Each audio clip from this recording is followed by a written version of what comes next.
June 15, 1943, a classified intelligence report landed on General Henry Hap Arnold's desk at Army Air Force's headquarters in Washington. The photographs were grainy, taken from extreme distance, but their implications were crystal clear. German engineers had done the impossible. The Messerschmitt Me-262, a jet-powered fighter capable of 540 milliards, had completed successful test flights. It was 100 mph faster than any American fighter in production. Arnold studied the photographs with a growing alarm. American pilots were dying in aircraft that could not break 450 mph. German jet fighters would slaughter them. Intelligence estimated the Me-262 could enter combat operations within 12 months. The United States had no jet fighter program, no jet fighter design, nothing. Arnold picked up his phone and connected to Wright Field in Ohio. "Get me someone who can build a jet fighter. We have 6 months, maybe less." The response was blunt. "Sir, we don't have jet engine technology.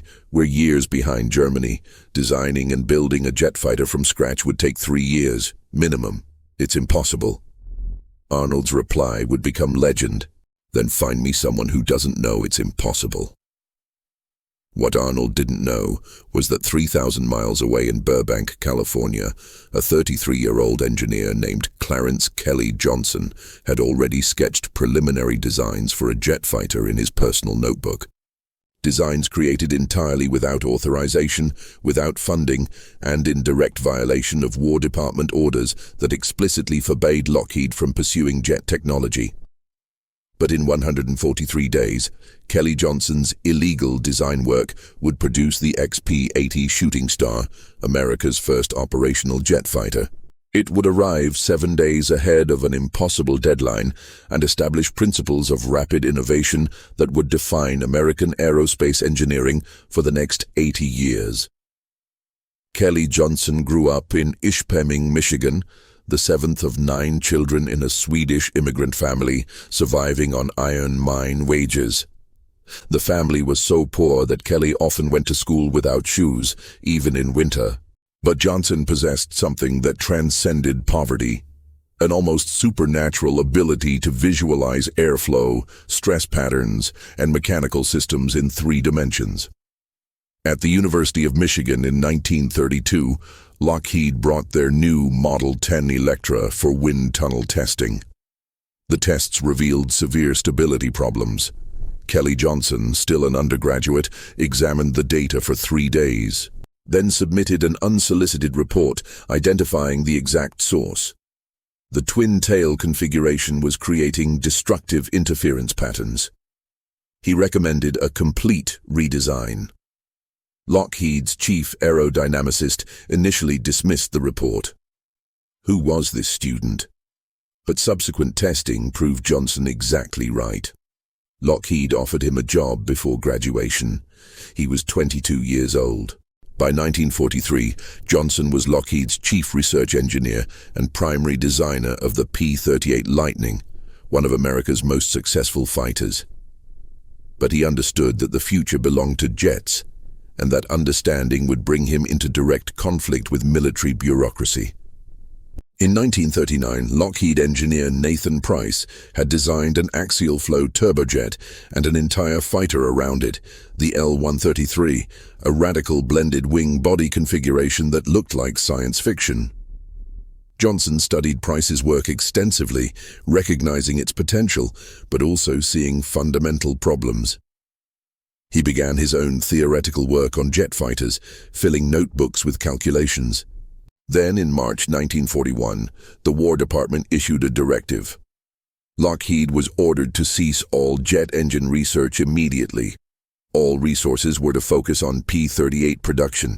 The directive was unambiguous. Lockheed Aircraft Corporation is hereby ordered to discontinue all research and development activities related to jet propulsion systems. This order is absolute and admits no exceptions. Johnson obeyed the letter of the directive. He stopped working on jets during official hours. But at home, in his personal time, Johnson continued filling notebooks with jet fighter designs. He was violating the spirit of military orders. possibly violating his employment contract and certainly exceeding his authority. He was also preparing for the moment when America would desperately need what he was creating in secret. By spring 1943, American intelligence had undeniable evidence that Germany was approaching operational deployment of jet fighters. The implications were staggering. American bomber losses over Germany were already approaching 10% per mission. If German jets entered service, the entire strategic bombing campaign could become impossible. In June 1943, Arnold's staff convened an emergency meeting with aircraft manufacturers. The findings were devastating. Bell Aircraft had produced the XP-59, but it was so slow it couldn't match existing propeller fighters. No American company had a combat-capable jet fighter in development. Then someone remembered that Lockheed had been working on jet concepts before the shutdown. A phone call went to Burbank, asking if they had any designs available for review. The call reached Hall Hibbard, Lockheed's vice president of engineering. Hibbard hesitated. Officially, Lockheed had no jet fighter designs. Unofficially, Kelly Johnson had an entire file cabinet full of designs created without authorization over 2 years. Hibbard called Johnson into his office. "Kelly, do you have anything on jets?"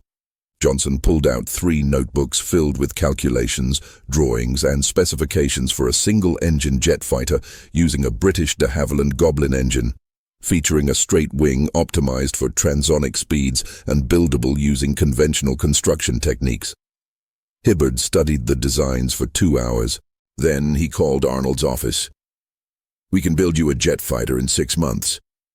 "That's impossible. Our best estimates say 3 years minimum." Hibbard looked at Johnson, who nodded confidently. "Send someone to review the designs. We can have a prototype flying in 180 days or less." On June 21, 1943, Colonel Ralph Swayford arrived at Lockheed's Burbank facility, expecting to review preliminary concepts. Instead, Kelly Johnson presented complete engineering drawings for a jet fighter.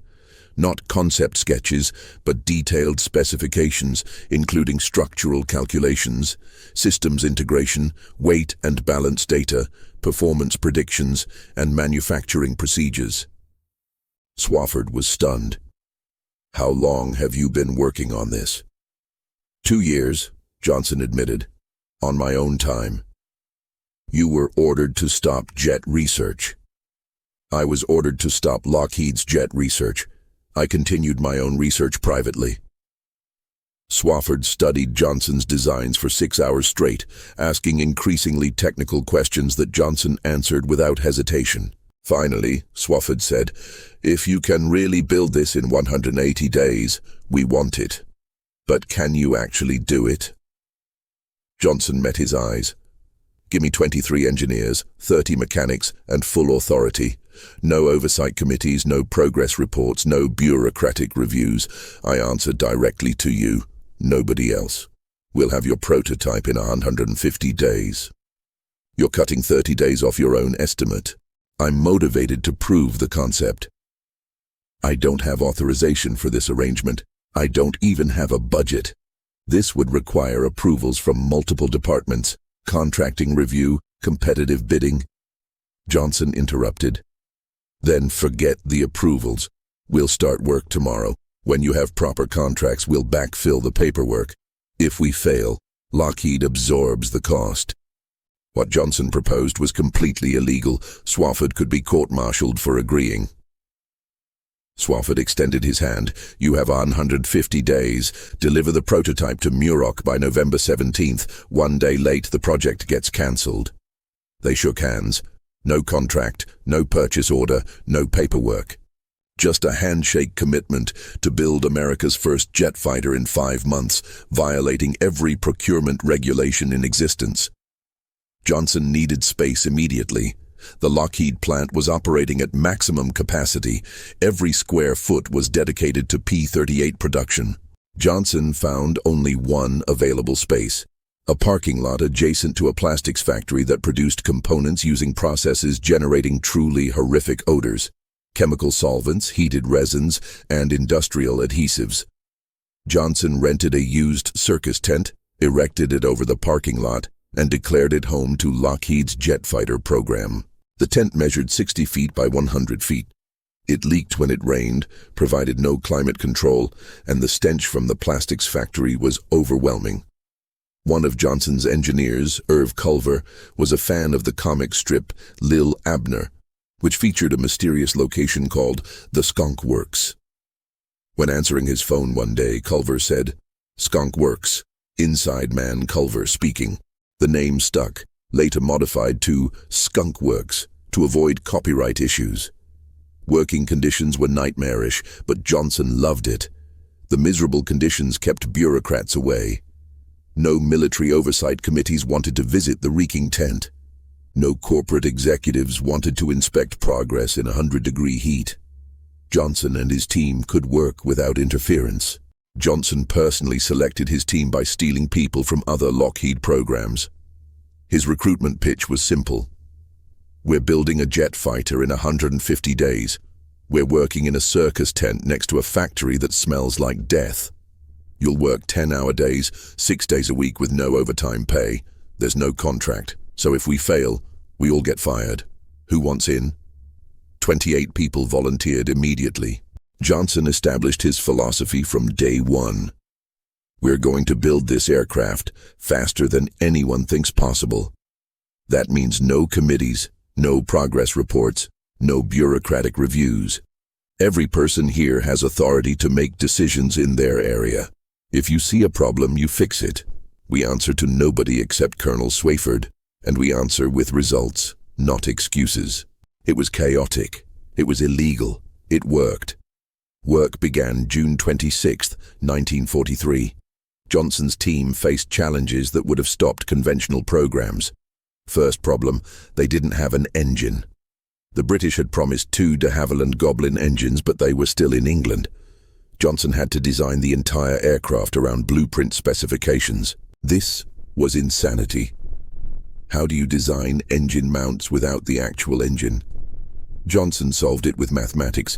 He calculated every dimension from specifications, designed mounting systems with flexibility to accommodate variations, and built the airframe, assuming the blueprints were accurate. When the first Goblin arrived in August, it fit perfectly. When the second arrived 3 weeks later, Johnson's team installed it in 18 hours.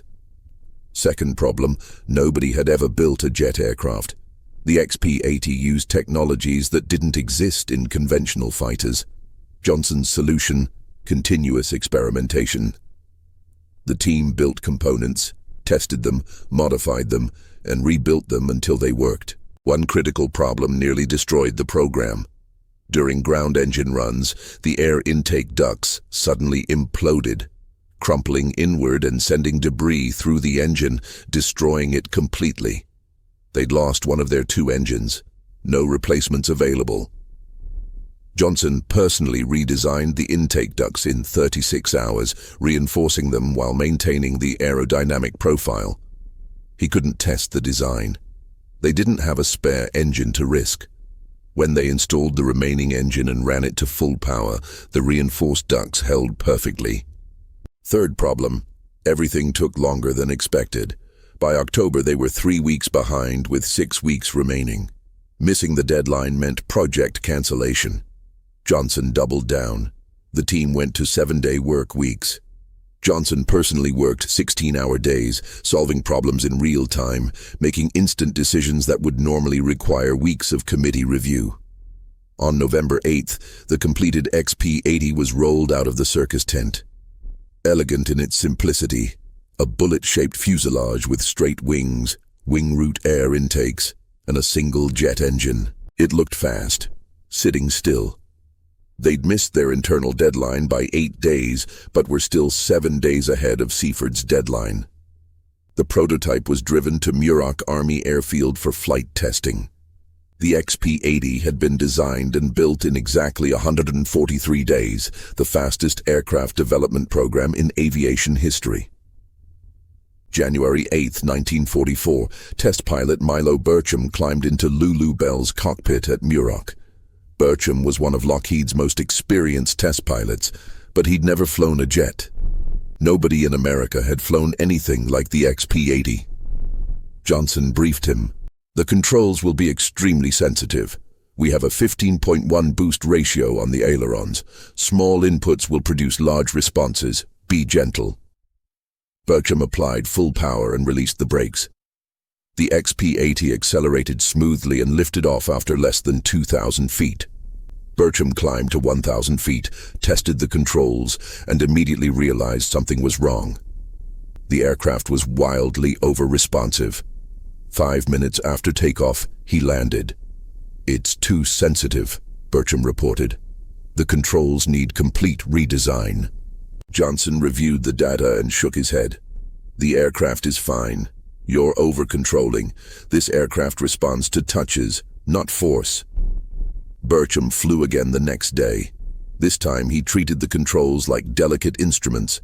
The XP-80 responded beautifully. He accelerated to 400 mph, then 450, then 490.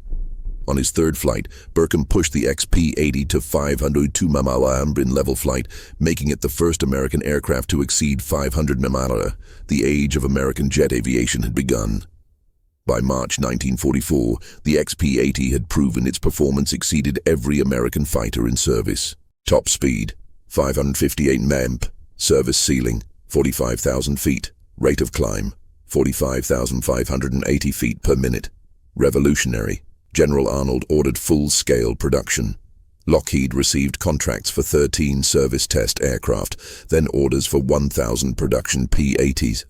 But one detail haunted procurement officers. The official contract didn't arrive at Lockheed until October 16, 1943, 4 months after work had begun, and nearly a month before the prototype was completed. This was unprecedented. Contracts always preceded work. The XP-80 program had reversed the entire process. Build first, authorized later. Congressional committees asked pointed questions about unauthorized expenditures. Arnold's response effectively ended the inquiry.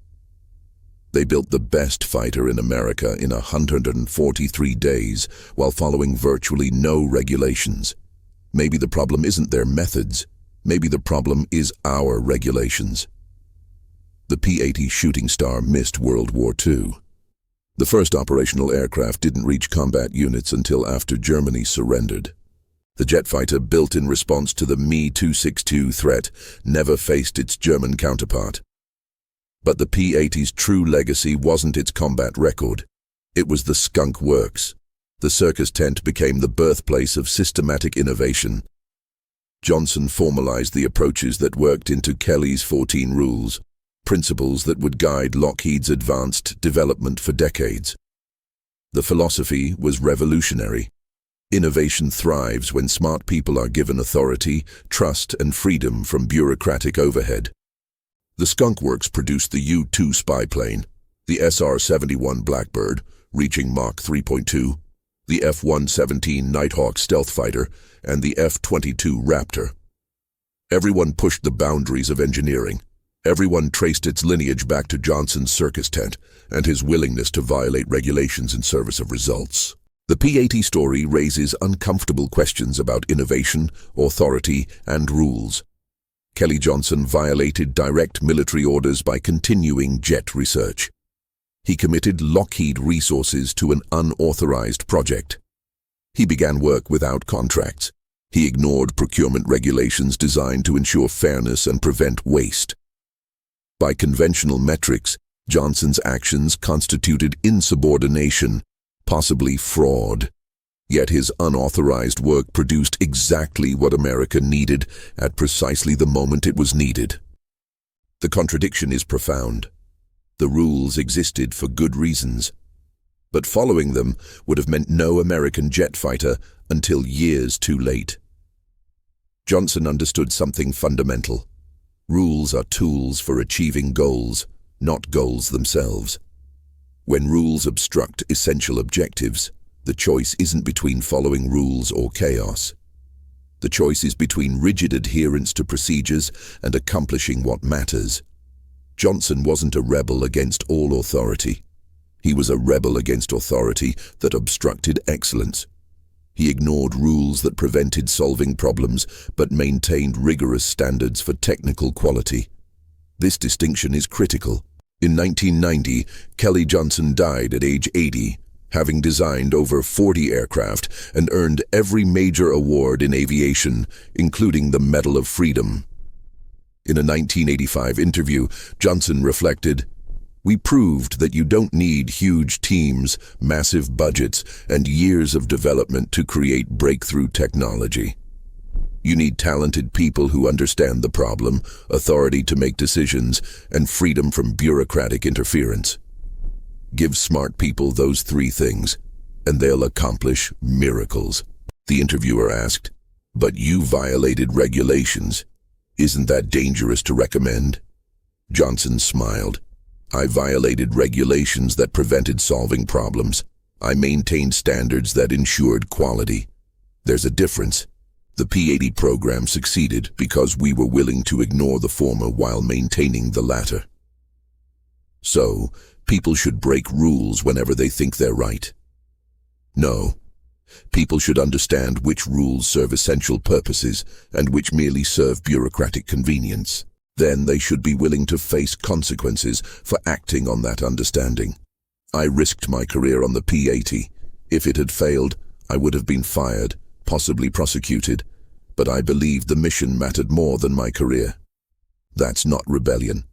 That's responsibility. Today, over 150 P-80 F-80 shooting stars survive in museums worldwide, but the shooting star's legacy extends far beyond museum displays. The SR-71 Blackbird, still the world's fastest manned aircraft, the F-117 Nighthawk, the first stealth fighter, the U-2 spy plane that helped prevent nuclear war. Everyone came from Skunk Works teams following Kelly's approach. The circus tent is long gone. The Burbank facility has been redeveloped, but the philosophy survives. When modern aerospace companies face seemingly impossible challenges, when timelines seem too short, requirements too demanding, they look to the Skunk Works model. They ask, can we assemble a small team, give them authority, remove bureaucratic obstacles, and trust them to deliver? Sometimes the answer is no. But sometimes, when breakthrough innovation is required, the answer is yes. And when organizations have the courage to say yes, miracles happen. Just like they happened in 1943, when an engineer who'd been ordered to stop working on jets designed America's first jet fighter in notebooks filled during unauthorized work on his own time. Kelly Johnson's technical rebellion created the foundation for American jet aviation. His illegal handshake deal produced an aircraft in 143 days that conventional programs couldn't have delivered in 3 years. The P-80 Shooting Star proved that sometimes rules are obstacles to overcome, not commandments to obey. That sometimes one engineer working without authorization in a circus tent next to a factory that smells like death can change the course of history.